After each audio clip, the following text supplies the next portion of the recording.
All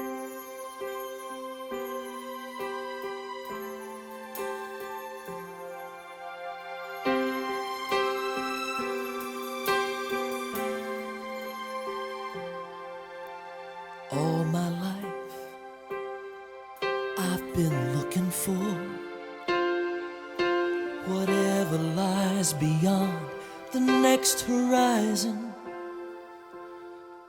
that perfect place that eludes me still. But in my heart I just knew someday I'd find it. The way is sometimes clear, it can be hard, winding through the hills to meadows green. Sometimes it's through the deserts, bleak and dry, before we find the valley of our dreams. Every man leaves a trail behind. It reveals the path of life he chose to follow. May the tracks I leave lead all who follow me to a life that's more than what these eyes can see. As I blaze a trail across this hollow ground, may I discover all of life that can be found. Every man leaves a trail. May I leave a path that's true for those who follow. I want to help them find their way through the dangers to their dreams, to that brand new world that seems just out of reach. But it's just a prayer away, a simple prayer away.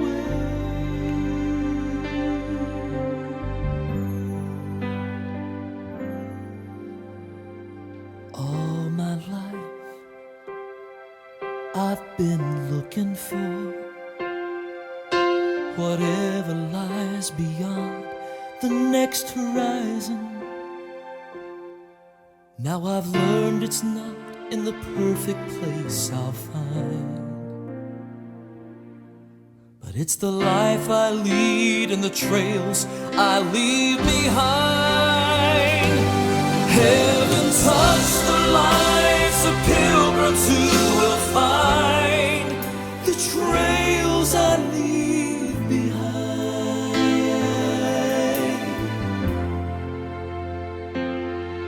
Heaven bless the lives of pilgrims who find the trails we leave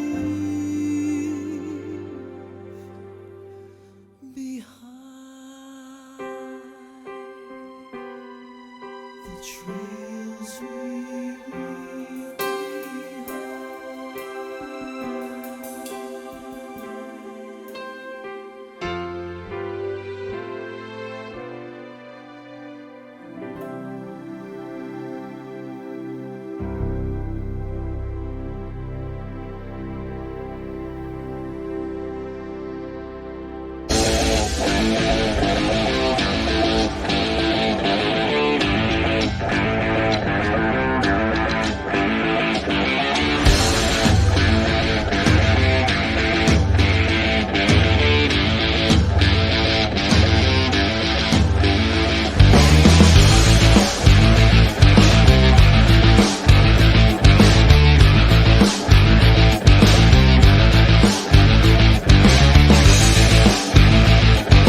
Welcome to the Quiet Warrior Show, where we help top leaders find their pathway to incredible success and a lifetime of happiness. Here is your host, Tom Dutta, the Quiet Warrior.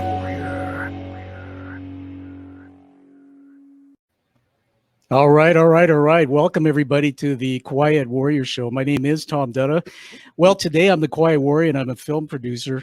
I'm pretty excited. We have a special guest on, but I got a few things I want to tell you about. We've been doing a series of these shows called The Way of the Quiet Warrior Real News. That's REEL, no pun intended. And, well, you might have heard that we're creating a feature film, and this is an exciting project that started some 3 years ago, and I'm going to hold it up here. We have the screenplay. This was 3 years in the making, completed, and well, we're going to announce a big addition to our team today. So it's a pleasure to announce this, and I'm going to announce it on behalf of Josh Menning, who's the award-winning director with Menning Films, which is, you know, our film company. I'm a producer in the film. There's a reason for that. Is this is really a film about The Way of the Quiet Warrior, a book that I had authored, and true events and a life story that spans across many people I know in my lifeline. Really excited about it.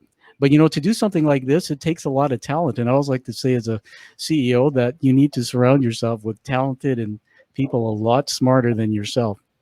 So I'm going to read to you an announcement from Josh Menning, our director. Film and music easily go hand in hand as a wonderful pair. It's easy for a film to fall flat with great music. And on that note, we are excited to have session and touring musician and vocalist Eddie Anders on board. Eddie has been on an amazing journey, has performed on stage and in the studio with artists like Emmylou Harris, Dolly Parton, Steve Lukather, the Gaither Vocal Band, Albert Lee, Phil Keaggy, Percy Sledge, Mylon Lefebvre, Johnny Rivers, For Him, James Burton, Amy Grant. I mean, the list goes on. I better throw out there Vince Gill, because I grew up listening to his vinyl. What a dude he was. And by the way, for you Canadians out there, if you heard the Pontiac commercials back in the 80s, you might have just heard this guy that we're going to bring on, because that was probably his voice. Eddie has an incredible story and a ministry of his own, and is currently working on a title track for the film. And we're going to welcome Eddie aboard. We're glad to have him part of the film. And his role in the film is singer, songwriter, music producer, and he will be producing the original song. And just a little cheating here, I've heard it and it blew my mind. So we're going to bring Eddie on, and we're going to talk all about creating that song. So just stand by while I bring Eddie onto the screen. Eddie, welcome to the Quiet Warrior Show, Real News. Thanks, Tom. Nice to be here. Thanks for the invite. I have to say, your opening music, your bumper music, doesn't sound like a quiet warrior. I was playing air guitar during the whole thing. It's remarkable. Yeah, thank you. The audience didn't see you, but man, you had some moves there. So Eddie, let's get into it. I mean, we built you up a bit. There's such great depth behind your talent. You are a very humble man, and I've been blessed to be behind the scenes, collaborating, just checking out some of the things you're doing. I want you to pretend our audience know nothing about music. How do you create a title track and a song for a film like this? Just take it into that journey you've been on. Well, you know, first knowing you, having met you, and then reading your book, and I'm so unaware of a lot of your journey. So what you try to do, you know, when I first began, I started with the lyrics for this, and tried to, you know, include things that were present in your book, and then as I would send them to you, of course, back and forth we would go, tweaking, improving.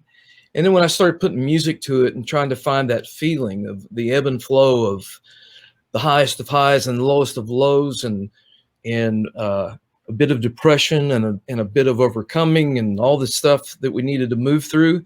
It's hard to tell a life story in a 4-minute song, but we, you know, we've come pretty close, and you try to put together all the elements that capture the story. You know, it's just not some add-on song. Sometimes it's great to have just classic tunes in a movie, but when you're writing something that's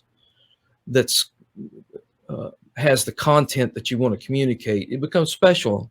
So we took a lot of prayerful shots at it, and I think we've turned out, something really good. And I think as we go on, like you and I've talked, part of my process most of the time before I even ever record a song is that I'll write it, rehearse it, keep working it, record a basic track to it, and then end up doing it when I'll drop it in the concert set list so that I'm able to see what kind of response you get from a room full of people.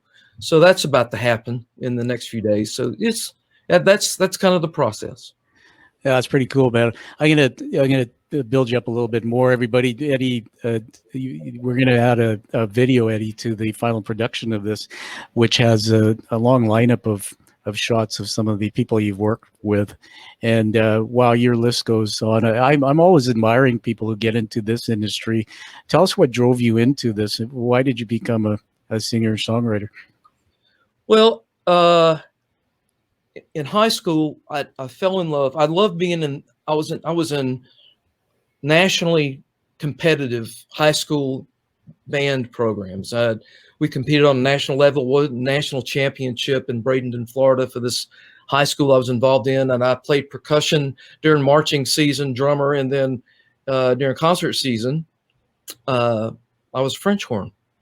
And all state band, all that stuff. And I got really into the idea of being involved as a French horn player and wanted to conduct an orchestra someday. That being said, one year at Appalachian State, when I was there spending the summer in a really great music school for the summer, that's when I was introduced to the music of Chicago.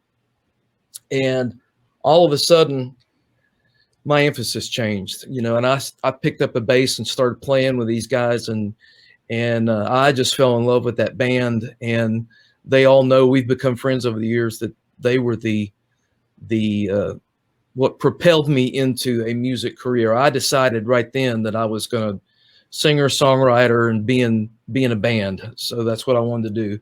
And I began that process. And then just a couple of years later, there was a Christian artist by the name of Andre Crouch that absolutely, he and his group just took me in as a friend, as a kid.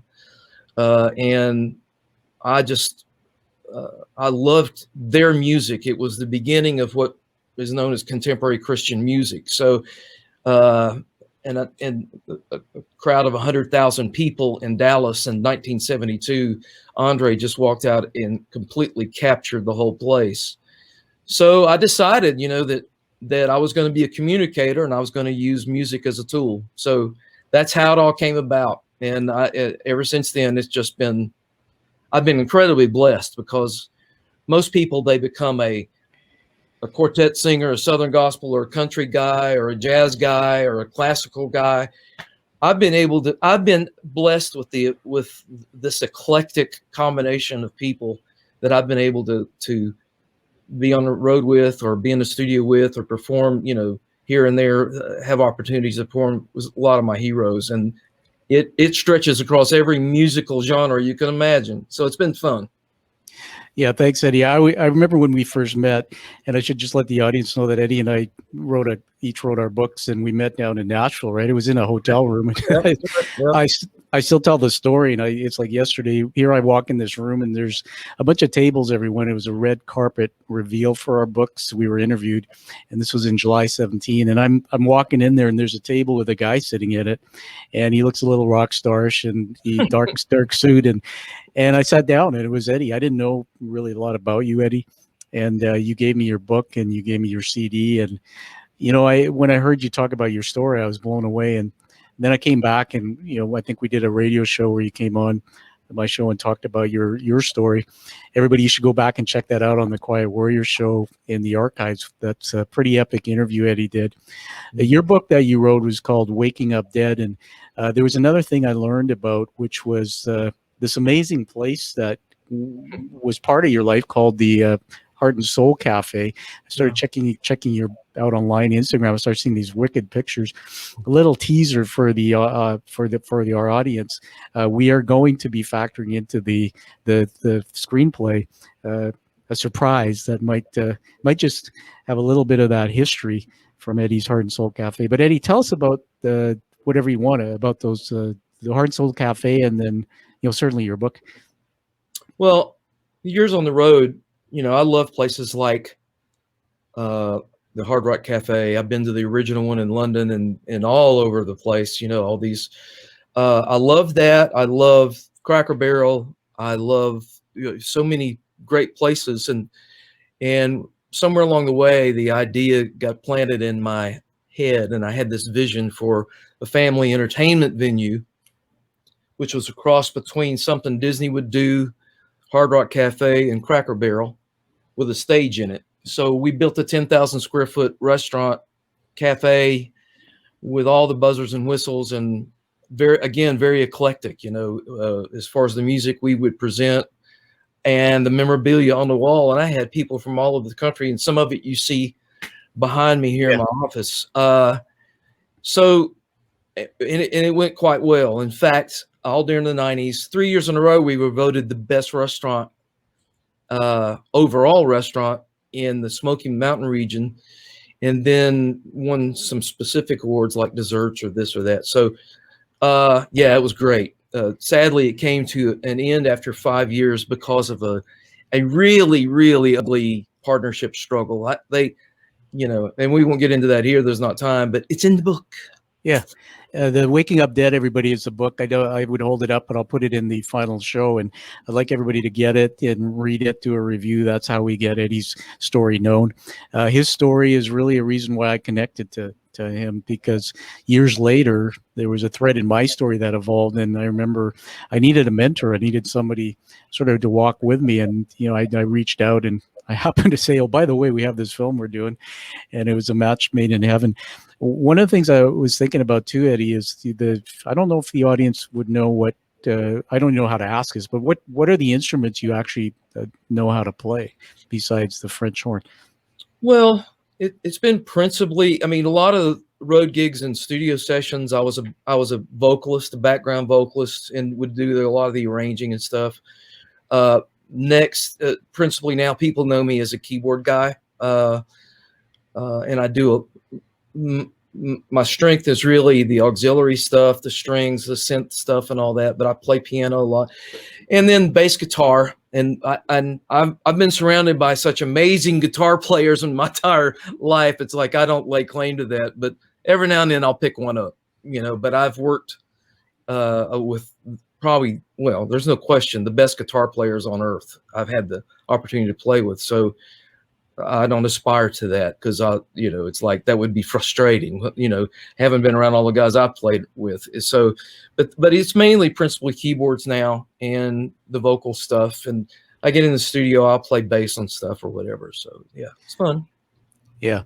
Well, I was pinching myself. We were on a call the other day with you and another fellow that we're going to be introducing very soon, who's working on the musical score, and you two will collaborate. And I think I said something like David and Goliath. I bring the story. I have a completely different background, but everybody to be around greats like this and the talent, it's pretty incredible for me. I'm learning a lot. One of the things I did learn, Eddie, was when you wrote the lyrics. This is a film that hasn't been produced yet. All you did was read the screenplay. Right. You have to actually, I think I remember saying to you, make this your song and get it into your soul, because I'm pretty picky, and if I listen to something and it hits my soul, then I know it's it. When do you know when you do something like this? When do you sort of go, after hours and hours of banging this down, I think we're there? Anything that happens? Well, a song like the one we're talking about, and I don't think I've even told you this, but there were times when I was just rehearsing, singing this, trying to find the melody, and when it finally began to evolve to reality, that's what's really cool about songwriting and creating music, just like a lot of other things that creative artists do. But, what's cool is today something exists in the form of a song and a produced item that that didn't exist in any form 3 or 4 weeks ago. So it's really cool to go through that process. But what I didn't tell you is that there were a couple of moments where I got teary-eyed and goosebumps just at the prospect of what we were communicating. And that's when you begin to know, I never want to become cold and calculated and formula driven when it comes to songwriting. And even the songs I perform of any genre, whether it's Christian music or whatever I'm doing, I don't really like to perform them unless it's something that I can embrace in my soul. So that unless I've lived it, felt it, believe it. So that's what happened. And the key to this song, as I was working on the lyrics, was the day that you told me via email. I sent you some sample lyrics and stuff, and I was trying to really write something that you would feel good about. And then you returned that email saying the best thing you could do is to make this your song, because our stories in so many ways are so similar. And I think that's what really, I basically just kind of brushed everything off the desk, so to speak, and started all over. And I included some of the stuff that was there initially, but all of a sudden it began to grow wings. And that your encouragement with that is what I think made the difference, because it really did come from my heart and soul, no pun intended. Yeah, I remember that moment for sure. And then I remember I was saying to Anna here, my wife, that when I put you sent it by a Dropbox, everybody, we exchanged the song by Dropbox. If you know what that is, it's an online tool, and it appeared on my screen as a pictograph, and it went up and down like that. And that's exactly what my vision was for any song for this movie. And I remember saying to the Josh and John, who's another producer in this, that one of the films that stood out for me was Elton John's, where it was the highest of highs, lowest of lows. And when they interviewed Elton, they asked him, he said, I was really pleased how this went, because he said, we wanted it to be that roller coaster of emotion. I learned that in my TED Talk when I did it last year, Eddie, that people can't handle a lot of stress. So if you have them on the edge of their seat with emotion, you want to give them a chance to go back and breathe, smile, breathe, so that they can receive more. Actually, that's beautiful. You've done amazing work on the song. There's some fine tuning that you're doing. Everybody, we can't share the song with you. It's called The Way of the Quiet Warrior. It's the title track for the film. And there'll be some funky things that Eddie will be doing in terms of integrating it into the film. Eddie, as we go to wrap up here, I want to just ask you to hold up Goofy. Is he still there with you? Of course he is. There he is. Well, all right. There we go. Yeah. Yeah. Eddie's got a lot of paraphernalia off. Now, the reason why I asked you to hold that up was for a memory jogger. That, by the way, everybody, Eddie's very humble. When you hear his music, check him out online. You'll go see a lot of his stuff. Start getting to know him. But Eddie, when you showed me that, I thought about an email that you had sent me from tell me if I'm wrong, Executive Vice President of Disney Entertainment. He's a professor at the university, but that was his role. And he's no longer that. He's a alumni or whatever. But he wrote this review, and I remember I looked at it, and what did he say about a song you created? Tell us the name of that song. The Trails We Leave Behind. And he teaches at the University of Central Florida now in basically a hospitality training school that turns out a lot of folks that work at the various theme parks, hotels, that kind of business. And so he's now one of the professors there. And he is a Disney legend. Anybody that knows Disney will know what a Disney legend is. He's one of the people that really made a huge impact in that company. Executive Vice President of the Walt Disney Company, but his role was for any live entertainment in any of the parks, wherever, Broadway shows, cruise lines, everything. If it was live, Ron was producing it essentially, with a cast of thousands, of course. But he's the guy that put Beauty and the Beast on Broadway. He got I've seen the note. He had one of those little Post-it notes from Eisner that Eisner just handed to him in the hallway one day. He says, "Let's put Beauty and the Beast on Broadway." So there you go. That's who Ron Logan is, and he's over the years has become a dear friend. And when he wrote that, he wrote this. And people, if they go to my website, they'll see it in the they'll see it in my career profile and stuff. What Ron had to say, but when you do what we do. And probably with everybody, it doesn't matter what you do. We all got critics, we've all got people, we've all got pain and hurt and scars from people that have said things and hurt us in different ways and even discouraged us, or tell you all the ways you can't do what you think you're supposed to be doing. And when Ron gave me that endorsement back in 2005, 2007, somewhere right in there, it dissolved every painful thing anybody ever said to me, because Disney's been such a huge part of my life. My son works for the Disney company, has for years. And in fact, I was working one of my goals was to have our cafe at Downtown Disney in Orlando. And I had people that were working with me trying to help make that happen when it came to a crashing halt because of a partnership deal. So anyway, and Goofy's my favorite guy because, and I have Goofy and Disney stuff around me a lot because Goofy reminds me, Goofy's always the same no matter what situation he's in. It's just really cool. He's just kind of that going guy, and he's just always goofy no matter what. And that's when I see Goofy, it reminds me, okay, don't react, don't just chill. It's okay. Because most of the time, the things that we worry about are the things that feel like they're going to kill us 2 days later.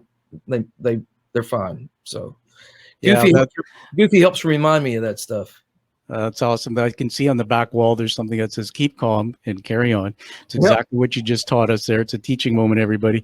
I encourage you to go to eddieanders.org. It's scrolling across the screen, and you'll be able to see Eddie's body of work. And Eddie's humble, but the fellow I just mentioned from Disney, he gave glowing review for the work Eddie did. Eddie, I'll just tell you that the thing that amazed me about you and many creators, but particularly you, is how you can actually take a screenplay and then just come up with words that just blew my mind. You have a real gift there, man. So I think we have about 30 seconds before I move to wrap up here. You get to have the last word. Maybe tell us what it means to be involved in the Way of the Quiet Warrior film. Well, this is just another great opportunity, which I'm very thankful that you've invited me to be a part of your team and make a contribution to this. I love your emphasis and you're helping people all around the world, coaching and personal life coaching. And so, and again, here's another experience. I've written for a lot of things and played with a lot of people and done a lot of recording as a studio session guy, but and I've even scored projects, industrial projects, videos for campaigns. I mean, all kinds of stuff that I've been able to do, but I've never been involved in a feature film. And I just love the opportunity and I'm grateful for it. And I want to make the best of the moment. And here's just another thing on the things that I've been blessed and able to do. And I don't think it's any coincidence that we met up the way we did. And I'm glad that we've maintained friendship and communication. And now here we are. I can't wait for the day that I get on a plane and come to British Columbia. Yeah, eh? You're going to have to make this you're going to have to put a few A's in the song there, eh? That's right. Yeah, absolutely. Well, I'll wrap up on this. For everybody, we are talking to Eddie Anders, who is now the music producer and songwriter for the title track for the Way of the Quiet Warrior movie. We'll be bringing a little bit of his lifeline to life again in that film, and you'll be hearing a lot more from Eddie. So everybody go and see his website, eddieanders.org. Listen, check out some of his music. And Eddie, thanks. It's just a blessing to have you on the team, man, and we're looking forward to the journey. Thanks, Tom. Feelings mutual. Thank you. All right. Everyone, find that true passion like you hear from Eddie. Live that life with purpose and live the life that you deserve and desire. Thank you for listening to The Quiet Warrior Show. Create is a motive-based leadership development firm. www.kreat.ca